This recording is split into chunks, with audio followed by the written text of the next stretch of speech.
नमस्कार। आज के दिन में आप कोई भी न्यूज़ चैनल शुरू कीजिए, भले वो कोई रीजनल ही क्यों ना हो।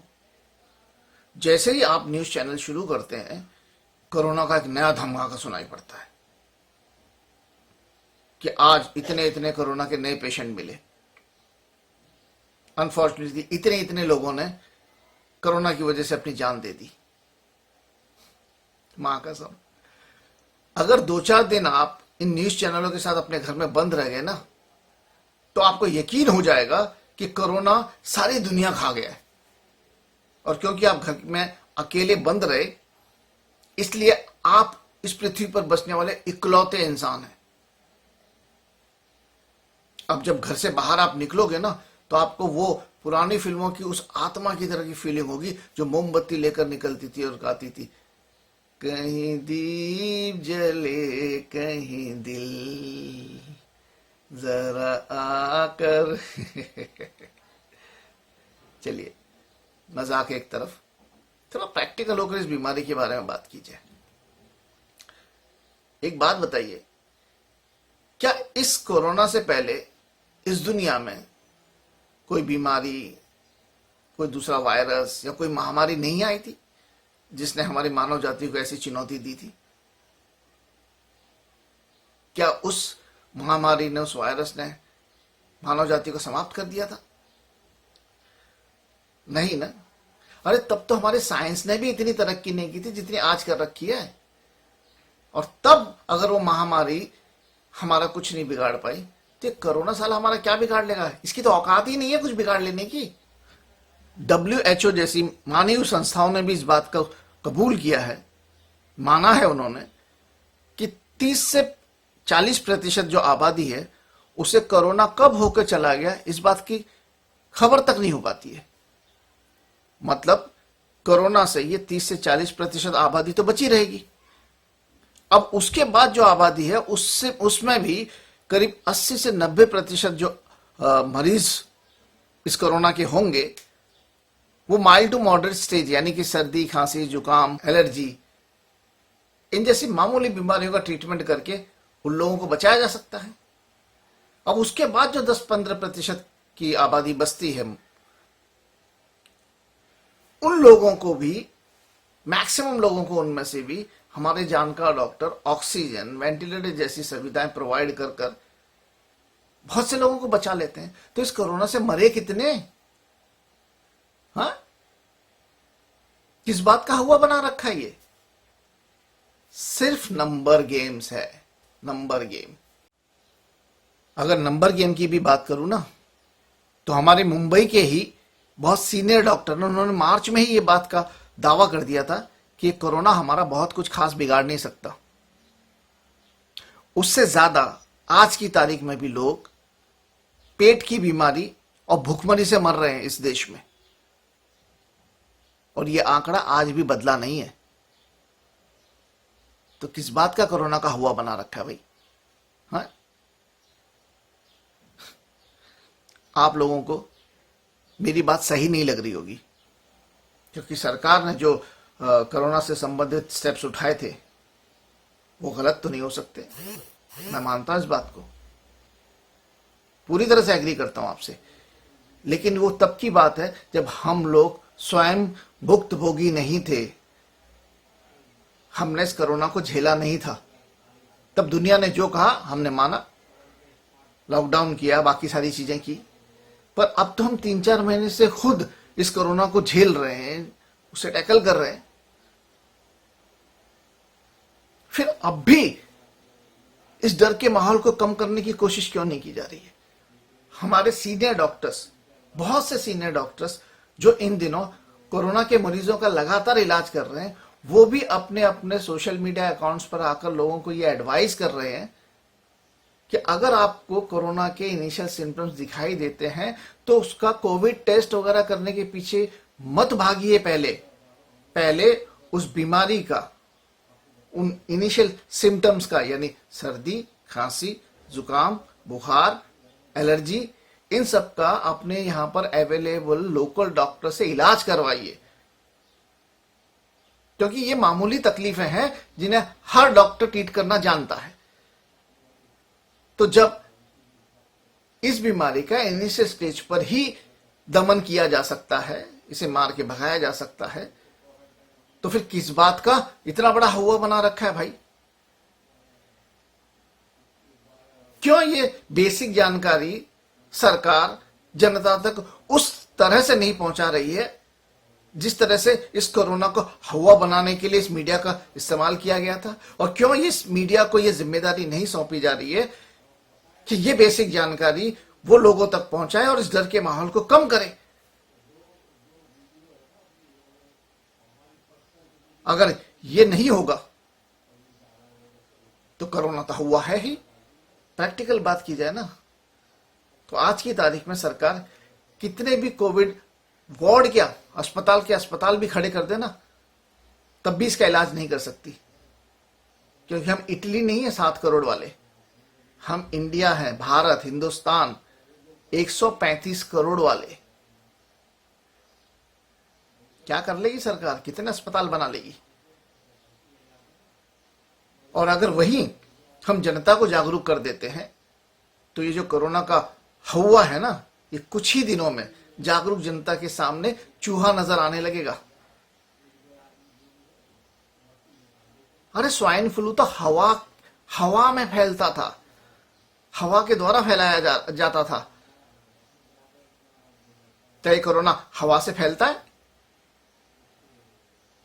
और अगर ये हवा से नहीं फैलता है और जनता जागरूक हो गई तो कितना फैलेगा ये? तो किस बात का डर है?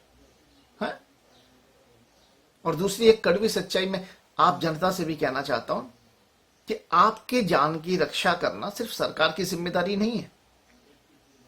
सरकार से ज्यादा ये आपकी अपनी जिम्मेदारी है। क्योंकि अगर आप या आपके परिवार में से किसी को कोरोना हो जाता है तो सरकार के तो सिर्फ आंकड़े बदलेंगे, पर आप और आपके परिवार की कुंडली बदल सकती है। दूसरी बात, लॉकडाउन, रास्ते बंद कर देना, सोसाइटियों को सील कर देना, ये इस कोरोना का समाधान नहीं है। आपको मेरी ये बातें कोरी भाषणबाजी लग रही होगी, पर ऐसा नहीं है। मैंने अपने पिछले वीडियो में कुछ मुद्दे उठाए थे, प्राइवेट अस्पतालों की लूटमारी के,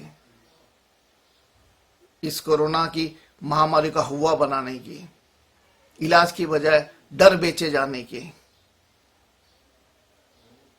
तो मैंने जो भी मुद्दे उस वीडियो में उठाए थे वो कोई हवा में नहीं उठाए थे। उसका तथ्य, उसका सत्य मेरे पास है। आज मैं आपके साथ में शेयर करता हूं। मैंने वो मुद्दे उठाए थे इस बेसिस पर कि ये महामारी कोई बहुत बड़ी महामारी नहीं है। मेरे एक मित्र हैं वीर सिंह पाशा साहब, वरिष्ठ समाज सेवक हैं। इस लॉकडाउन के दौरान गरीब जनता की मदद के लिए वो जगह जगह रिक्शा स्टैंड, गरीबों की बस्ती में जाकर राशन बांटना, सैनिटाइजर्स बांटना वगैरह वगैरह सारे सामाजिक कार्य कर रहे थे। उन्हें कोरोना की बाधा आई। उनके साथ साथ उनके परिवार को भी इस तकलीफ से गुजरना पड़ा। उनके परिवार को क्योंकि इनिशियल स्टेज थी, 4-5 दिन में ही सर्दी खांसी बुखार वगैरह का इलाज करके छोड़ दिया गया। रिपोर्ट करवाई, वो भी नेगेटिव आई। मतलब इनिशियल स्टेज पर ही उनके परिवार के 6 सदस्यों का इलाज हो गया। दूसरा हूं मैं स्वयं, आपके सामने बैठकर जो ये बातें कर रहा हूं। मेरा संयुक्त परिवार है। मेरे परिवार में 10 लोग हैं। इस परिवार की उम्र 8 साल से लेकर 80 साल की है। 80 साल प्लस मेरी माता जी हैं और 8 साल की मेरी पोती है। मेरे भाई साहब करीब 60 साल के हैं। मेरी भाभी पैरालिसिस, डायबिटीज, थायराइड की मरीज हैं। मैं और मेरी पत्नी बीबी की गोलियां खाते हैं। मतलब हम उम्र और बीमारी ग्रस्त परिवार हैं एक तरह से। एक दिन अचानक डॉक्टर्स बताते हैं कि मेरे परिवार के एक सदस्य को कोरोना के सिम्टम्स दिखाई दे रहे हैं। आज से 1 महीने पहले की बात है करीब ये। उस वक्त जिस तरह का हवा बना हुआ था, ये सुनते ही मेरे हाथ पैर फूल गए। पेशेंट को कहाँ लेकर जाएं? सरकारी अस्पताल में बेड मिलेगा या नहीं मिलेगा? प्राइवेट में ले गए तो पैसों की कितनी मार पड़ेगी? परेशान हो गया पूरा परिवार। पर क्योंकि वो डॉक्टर हमारे पारिवारिक मित्र हैं, वो डॉक्टर दंपति, उन्होंने मुझे अपने पास बिठाया, काउंसलिंग की, समझाया कि ये जो सिम्टम्स दिखाई दे रहे हैं ये इनिशियल हैं, इनका ट्रीटमेंट पहले हम करते हैं, 2-3 दिन में आपको इसका असर दिखाई देगा, और अगर पेशेंट की हालत ठीक तब भी नजर नहीं आए तब आप हॉस्पिटल वगैरह की बात करना, पहले इसका इलाज शुरू करते हैं। मन में डर तो था, पर मैंने डॉक्टर की सलाह मान ली, इलाज शुरू हुआ, और 3 दिन के बाद मेरा पेशेंट, उसके अंदर साफ साफ सुधार नजर आने लगा, और 6 दिन के बाद में मेरे परिवार का वो सदस्य बिल्कुल ठीक दिखाई दे रहा था। हमने अपनी सेटिस्फैक्शन के लिए उसका कोविड टेस्ट भी करवाया, नेगेटिव आया। साहब, जब टेस्ट नेगेटिव आया, मन से बोझ हल्का हो गया, और साथ ही साथ दिल से ये बात भी निकली, corona my foot, my foot, my foot. सिर्फ हवा बना रखा है। डर सिर्फ 10 से 15% लोगों के लिए है। 80 से 85% लोगों को कोरोना से डरने की कोई जरूरत नहीं, क्योंकि इनिशियल स्टेज पर ही अगर इसका इलाज कर लिया जाए तो इसे मारकर भगाया जा सकता है। और ये इकलौती घटना नहीं थी। मेरे परिचित उस डॉक्टर दंपति ने हमारे एरिया के ऐसे कई लोगों का कामयाब इलाज किया है। इसीलिए मैं कहता हूं, कोरोना से डर कर, पैनिक होकर कुछ मत कीजिए। अगर सिम्टम्स भी आ जाते हैं तो पहले उनका इलाज कीजिए। मैं अगर ये बात कह रहा हूं कि मैंने पेशेंट को घर में रखकर उसका इलाज करवाया, तो पूरी जिम्मेदारी से कह रहा हूं, क्योंकि मैंने पूरी जिम्मेदारी के साथ सरकारी दिशा निर्देशों का भी पालन किया। तो आप घर में रहिए, जो WHO जैसी संस्थाएं आपको दिशा निर्देश दे रही हैं उनका पालन कीजिए और अपना इलाज करवाइए, घबराइए नहीं। और हमारे लिए